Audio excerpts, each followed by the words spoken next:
Ati burya Eastern African Community ngo ishaka amahoro, ego ati nanje ndagarutse mwiriwe mwakeye karibu kwicana Dieudonné Andy akazina banitwa Nijimbere Dieudonné uri mushasha ntibagire kugira like subscribe comment tera mushasha naho ntibagire kugira portage ati rungikira mugenzi wawe kugira nawe nyene ashobore kumenya ukuri ati ukuri aho kuri kuba nta handi naha nyene ino munsi tugiye kuyaga gusa ku bintu bibiri amagara ya Paul Kagame ngo ati mbega bene gihugu ko bibaza ngo ari hehe mbega nyene ari hehe hanyuma tuyage maze no ku masezerano agiye gusinwa vuba hagati y'u Rwanda Congo US ngo hariho n'ikindi gihugu gizoba gihagarariye ayo masinyo ayo masezerano bibaza ngo ati ni igihugu ca kane kizoba kiri mu ruhande jewe ndibaza u Rwanda ngo ati none ibintu vyifashe gute bandanya n'iyi video guhera ku mwanzo gushika ku mwisho kugira ntihagire na kimwe ngo ati ucikwa ego nge tutangure na kino kiyago.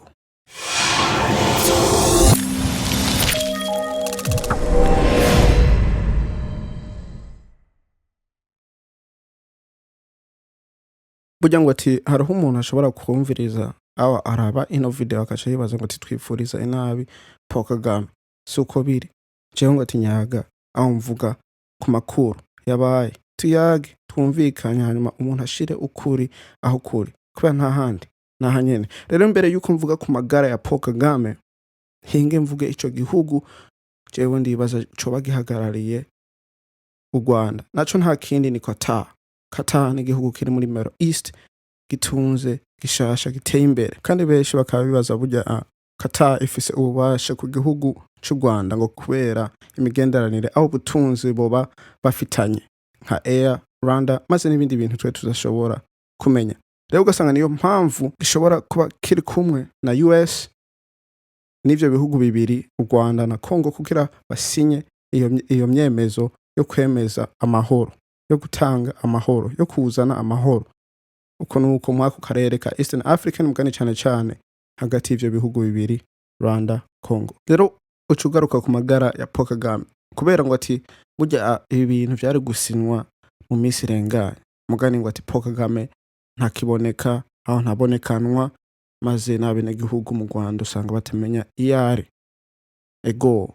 rero bamwe bavuga ngo twaragwaye ari mu bitaro muri German abandi bavuga ngo ati ari handi hantu urumva nta ushobora kumenya mugani uri kuraraba ku social media ingene abantu bariko bivuga barashira ivyumviro vyabo hanze bavuga yuko agwaye bavuga yuko yitavye Imana bavuga yuko yabuzwe aho atinya gusinya aya masezerano kubera ngo ati M23 mu ruhande rwayo ngo ati tarimwo mugani tishegeti ngo ati byo ntabishaka aho ntibishoboka urumva aho hagaca haza akandi kantu rero sinzi izi tariki 27 zo mu kwa gatandatu 2025 yuko vyavere bazoshobora gusinya aya masezerano atarinze gushiramo M23 kunuko rero Paul Kagame naho toba atahari ibi bizosinwa n'abaministeri nkuko ivya mbere vyasinywe na Olivier maze no mu minister wo muri Congo n'umuntu uzenya wo muri US Marco Rubio rero ni hamwe ikindi gihugu gishasha Qatar cacekizamwo kugira naco nyene kizobihagararire cemeze aho kizobe kiriho mwaya masinyo azoba isitarike je gusa akabazo ndifitiye gusa ibi bintu vya diplomacy usanga ari ibintu bisovye barayaga bakumvikana bagasinya mugano ugasanga ingorane zirabandanya aho ugasanga barasubiye gutera bushasha urumva bikavyura izindi ngorane rero ivyo mwasinye ubwa mbere umenga nta gaciro bifise nta n'impamvu mwabikoze urumva umenga ibintu vy'ubusa rero kimba ibintu bizogenda gusinwa itariki 27 bazobishire mu ngingo tubibone nkuko Sadak maze n'ingabo zimwe ziriko zirava muri Congo zisubira iwabo ziyazaje muri Congo kuzana umutekano uko nuko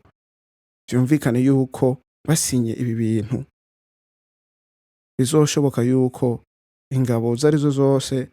kimbare M23 bazohagarika hanyuma nabo barabe ngene bosubira mugari ikindi kintu Paul Kagame wasanga atinya ni kubera avuga ngo ati burya sinye ibi bintu tukazana amahoro aho tugasubiza ingabo zacu mu gihugu vyumvikane. M23 n'u Rwanda, aho abasoda bo mu Rwanda bazoba bariyo, urumva igihugu c'u Rwanda coba cemeye icaha. Ati kubera nta bundi buhinga, uravye Kivu y'Epfo na ya ruguru yarafashwe na M23, u Rwanda ruvuyemwo aho rusubije ingabo, urumva umutekano wogaruka mu bundi buryo, kubera US na Congo bagomba kubosinya ayandi masezerano yemeza yuko US yofasha aho yokingira ikazana umutekano n'amahoro mu gihugu ca DRC, nabo bagatanga bakabaha ubutare, amabuye y'agaciro uko nuko. Rero bigenze uko bazohora bangene bashobora kuyaga na M23 kugira igihugu gishubire kuba hamwe, umutekano ntangere.